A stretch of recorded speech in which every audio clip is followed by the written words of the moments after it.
حساب اس سے بھی لے گا جو ظالم ہے، اللہ حساب اس سے بھی لے گا جو ماننے والا ہے۔ السلام علیکم بھائیوں، سمائل ندوی صاحب اور جاوید اختر صاحب جو ڈیبیٹ ہوا ہے، اس ڈیبیٹ میں الحمدللہ سمائل ندوی صاحب جو جواب دیے ہیں اور جو ترک دیے ہیں، الحمدللہ یہ تو مسلمان کا شان ہے، یہ تو اسلام کا مرتبہ ہے، جو اللہ تعالیٰ خود کہتا ہے، اللہ تعالیٰ قرآن میں کہتا ہے کہ جو اس کتاب کے حساب سے، جو قرآن کے حساب سے چلے گا وہ کبھی ہار نہیں جائے گا، کبھی نہیں ہارے گا، وہ ہارنے والا ہی نہیں ہے، کیونکہ یہ سچ ہے اور سچ کبھی ہارتا نہیں ہے۔ ہاں ٹھیک ہے، کسی کے پاس کوئی جواب نہ ہو بات الگ ہے، تو اس میں سارا سب کچھ صحیح ہے۔ ایک جگہ پہ تھوڑا سا جو ہے نا، جو گجا کا معاملے میں جو جاوید اختر صاحب جو سوال کیے تھے کہ بچے کیوں مر رہے ہیں، اگر اللہ اتنا پاورفل ہے، اتنا طاقتور ہے کہ وہ جو چاہے کر سکتا ہے، تو پھر گجا میں بچے کیوں مر رہے ہیں؟ تو سمائل ندوی صاحب جو جواب دی ماشاءاللہ بہت اچھا جواب تھا، لیکن ہمیں ان سے یہ امید تھا کہ تھوڑا سا اور اس میں ایڈ کرتے جو ضروری تھا، حالانکہ وہ اس کے شاید دھیان میں نہ آیا ہو یا اس میں کوئی حکمت ہو، اللہ عالم، لیکن اس کا جواب یہ تھا کہ جو بچے مر رہے ہیں اس میں ہمارا جو وہ ہوتا ہے، جو سسٹم ہوتا ہے، جو قانون ہوتا ہے، اب قانون جو ہے اللہ تعالیٰ طے کر دیا ہے۔ اب یہ جواب جو ہے یہ صرف گاجا کے بچے کے لیے نہیں ہے، جہاں بھی مظلوم کا قتل ہو رہا ہو، جہاں بھی مظلوم کا جو ہے جنوسائیڈ ہو رہا ہو، جہاں بھی مظلوم کا جو بھی مصیبت میں جو مبتلا ہو، اگر آسمانی مصیبت ہے تو کوئی کچھ کر نہیں سکتا ہے، پھر بھی اس کے لیے کہا گیا ہے کہ تم جو پڑوسی ہو پڑوسی کا ساتھ دو، طاقتور کمزور کا ساتھ دو، ہر کسی سے سوال جواب ہونا ہے قیامت کے دن۔ اب جو اس سے یہ تو ایک ثابت ہو گیا ہے، جاوید اختر صاحب جو ہے یہ اتنا مان گئے ہیں کہ گاجا پہ ظلم ہو رہا ہے، ظلم کرنے والا اسرائیل ہے، یہ تو کنفرم ہو گیا ہے کہ اس جیسے لوگ جو ہے وہ گاجا پہ یا کہیں بھی ظلم ہو رہا ہے ان کے خلاف ہے الحمدللہ، اور ظلم کے خلاف ہمیشہ رہنا چاہیے، ظلم کے خلاف رہنے والے کو ہی مسلمان کہتے ہیں۔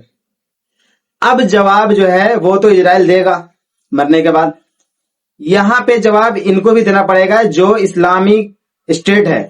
جو طاقت رکھتا ہے جو اس سے لڑ سکے اور نہیں لڑ رہا ہے، اس کو نہیں بچا پا رہا ہے، اللہ اس سے بھی سوال کرے گا اور اس کو جواب دینا پڑے گا۔ تو یہ ہم طاقت دیے تھے تو کس لیے طاقت دیے تھے؟ تو ہر طاقتور سے حساب لیا جائے گا کہ مظلوم پہ ظلم ہو رہا تھا، تم مظلوم کی طرف تھے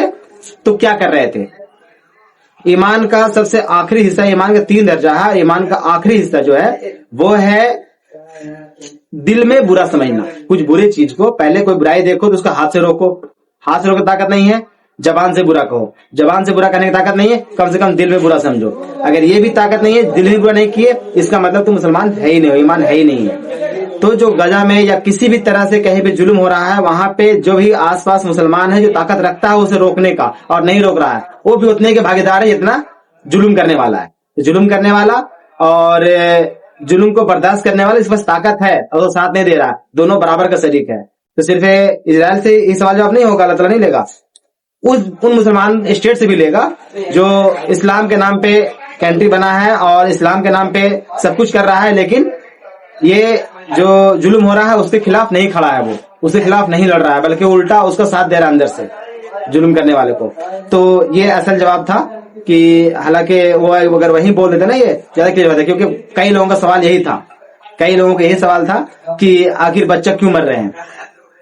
مفتی صاحب جواب دیے کہ یہ جو فری ول ملا ہے، فری ول کی وجہ سے وہ فری ول کا غلط استعمال کر رہا ہے، ٹھیک ہے، فری ول ان کو بھی ملا ہوا ہے اور فری ول ان کو بھی ملا ہوا ہے جو ماننے والے ہیں، اور ماننے والے کے فری ول یہ ہے کہ چاہے تم جان دو، ان بچے کے ساتھ رہو، کھڑا ہو جاؤ، چاہے جان چلا جائے اس میں تمہارا،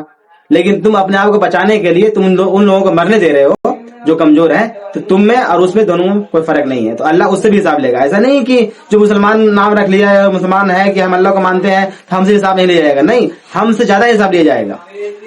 ہم جو دعویٰ کرتے ہیں کہ ہم اللہ کے ماننے والے ہیں اور ہم اللہ کی عبادت کرتے ہیں، تو اللہ کی عبادت میں یہ بھی شامل ہے کہ اللہ کی بات ماننے کے لیے کہ جہاں پہ ظلم ہو رہا ہے اس کے خلاف ہم کھڑے رہیں، اگر اس کے خلاف ہم کھڑے نہیں ہیں، ہم نہیں لڑ رہے ہیں ظالم کے ساتھ، اس کا مطلب ہم اور اس میں کوئی فرق نہیں ہے، تو اللہ حساب اس سے بھی لے گا جو ظالم ہے، اللہ حساب اس سے بھی لے گا جو ماننے والا ہے۔ ماننے والا کے حساب یہ لے گا کہ تم نے کیا کیا، ظلم ہو رہا تھا تم نے کیا کیا، پڑوس سے بچے مر رہے تھے تم نے کیا کیا، بھوکے مر رہے تھے، بیماری سے مر رہے تھے، تم کر سکتے تھے تو کیے کیوں نہیں؟ نہیں کر سکتا تھا، نہیں طاقت دیا تو کوئی بات نہیں، پھر تو دعائیں کرو